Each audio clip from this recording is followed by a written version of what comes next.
Hello everyone, this is Santosh Kumar and you are watching biology by Santosh Kumar. दोस्तों, आज मैं आप सभी को ह्यूमन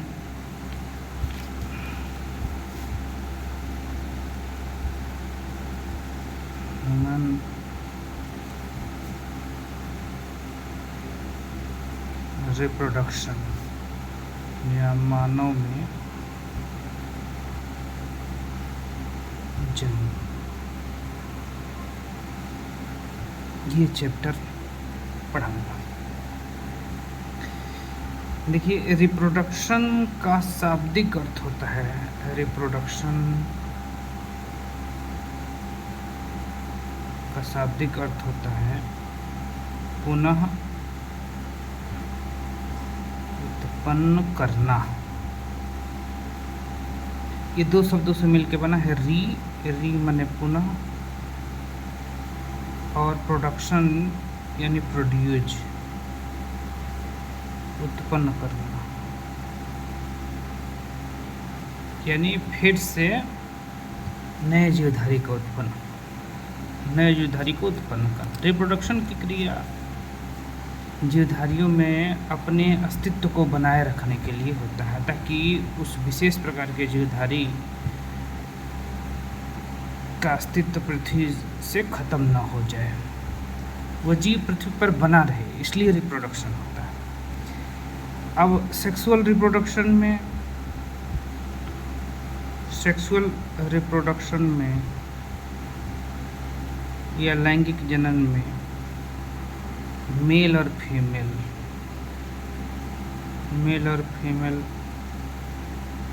दो ऑर्गेनिज्म की ज़रूरत होती है। मेल और फीमेल दो ऑर्गेनिज्म की ज़रूरत होती है, तभी सेक्सुअल रिप्रोडक्शन हो। ठीक है। मेल में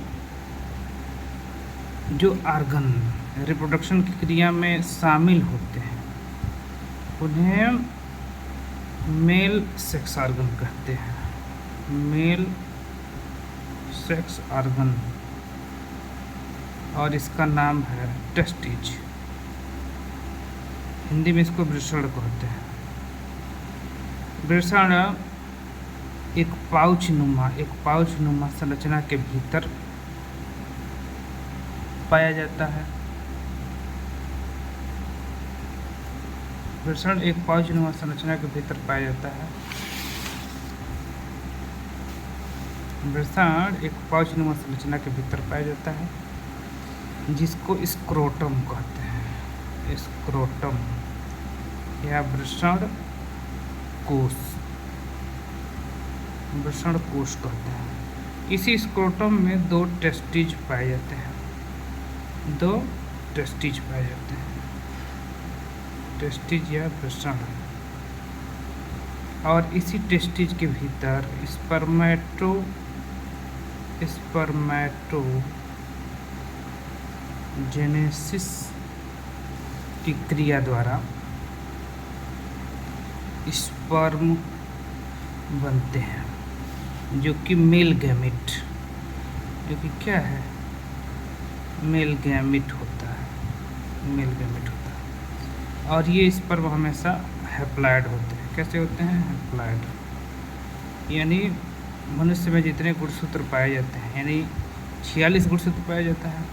इस 46 का आधा 23 गुणसूत्र मेल गैमेट्स में, या जो भी गैमेट होते हैं उनमें पाए जाते हैं। ये 2n संख्या है, ये n संख्या है।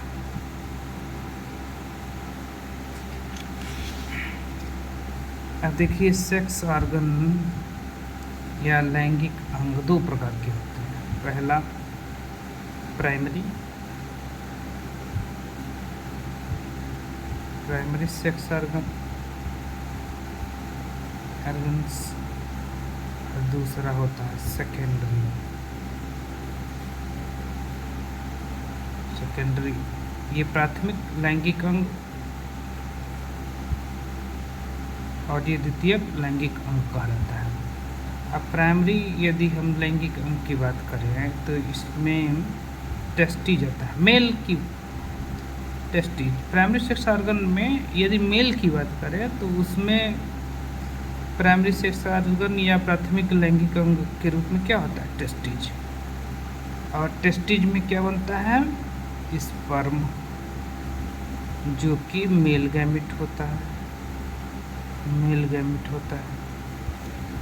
वैसे ही फीमेल में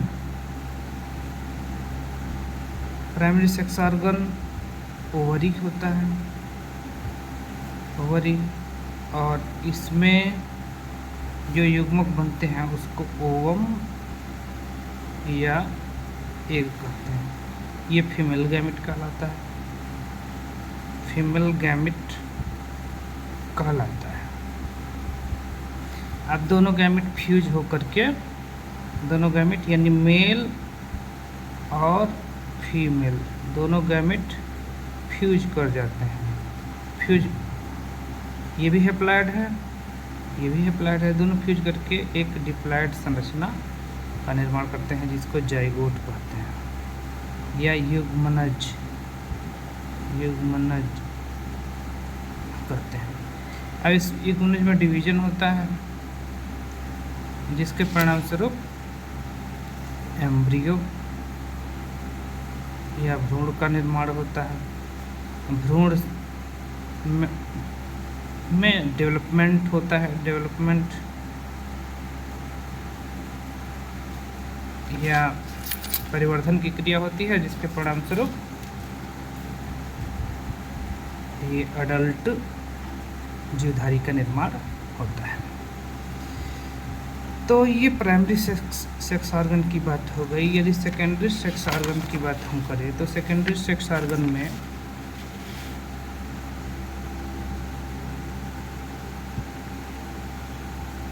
सेकेंडरी सेक्स ऑर्गन में डक्ट्स होते हैं, डक्ट्स या नलिकाएं होती हैं,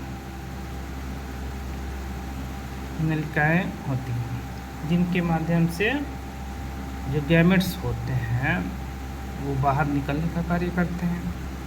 ये सेकेंडरी सेक्स ऑर्गन है। टेस्टिज में कुछ चीज़ें बाकी रह गई थी, उसको थोड़ा डिटेल में बता दें।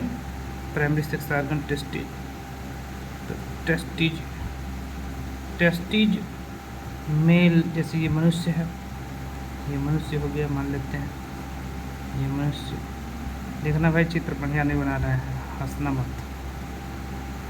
ये दो उसके लेग्स हो गए, इन लेग्स के बीच में ये एक आउट पाउचिंग होता है, एक बाहर की ओर निकला हुआ एक पाउच होता है, इसी को स्क्रोटम कहते हैं, स्क्रोटम। अब इस स्क्रोटम में दो छोटे छोटे टेस्टिज होते हैं, टेस्टिज होते हैं, या इनको वृषण कहते हैं, वृषण। इसको वृषण कोश कहते हैं, वृषण कोश।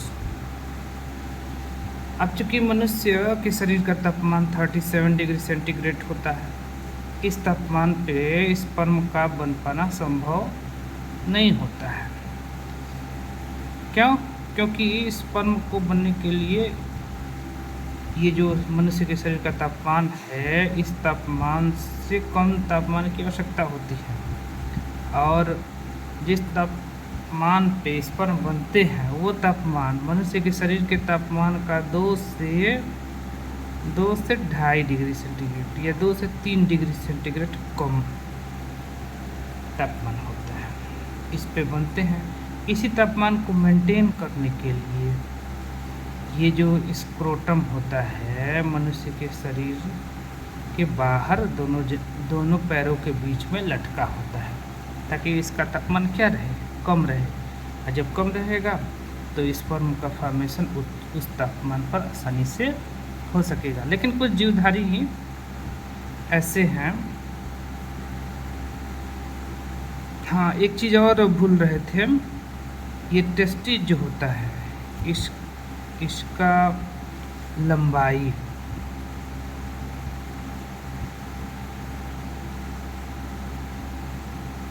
3 से 4 सेंटीमीटर लंबा होता है और 2 से 3 सेंटीमीटर चौड़ा होता है। 3 से 4 सेंटीमीटर लंबा होता है, 2 से 3 सेंटीमीटर चौड़ा होता है।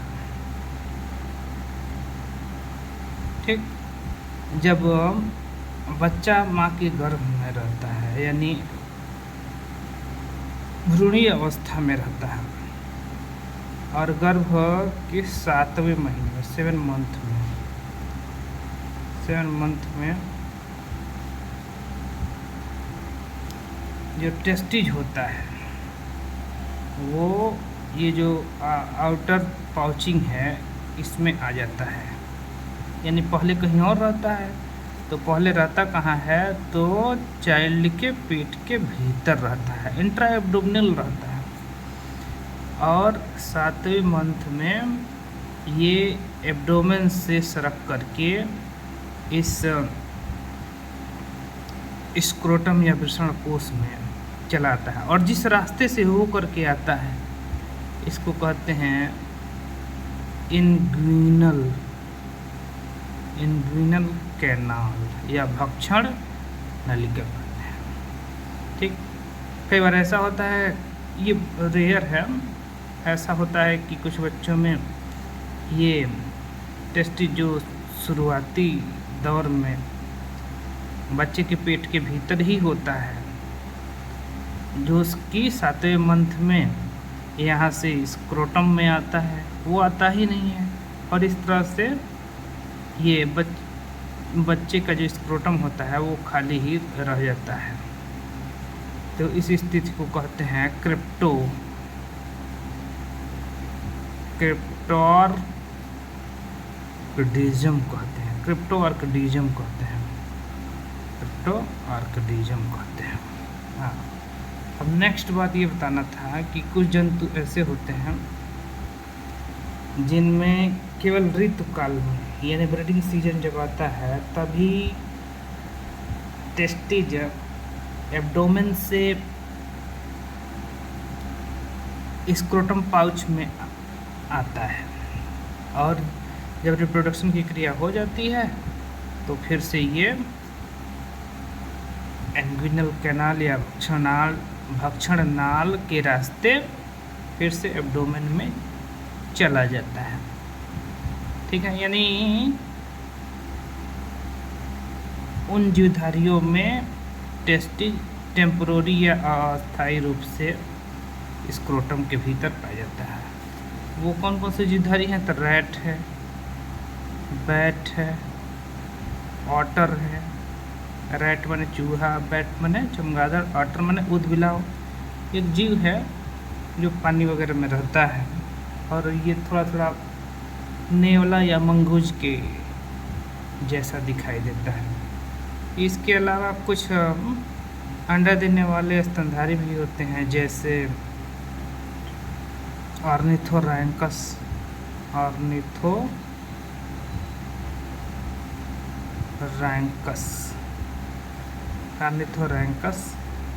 तो इसमें भी वही स्थिति है, टेम्पोररी या अस्थायी रूप से टेस्टिज स्क्रोटम में रहता है, यानी ब्रीडिंग सीजन में आता है और रिप्रोडक्शन की क्रिया जब हो जाती है तो फिर से डोमेन में चला जाता है। अच्छा, कुछ जीवधारी ऐसे भी हैं जिनमें परमानेंटली टेस्टिज एब्डोमेन के भीतर ही होता है, एब्डोमेन के भीतर पाया जाता है, जैसे व्हेल हो गया।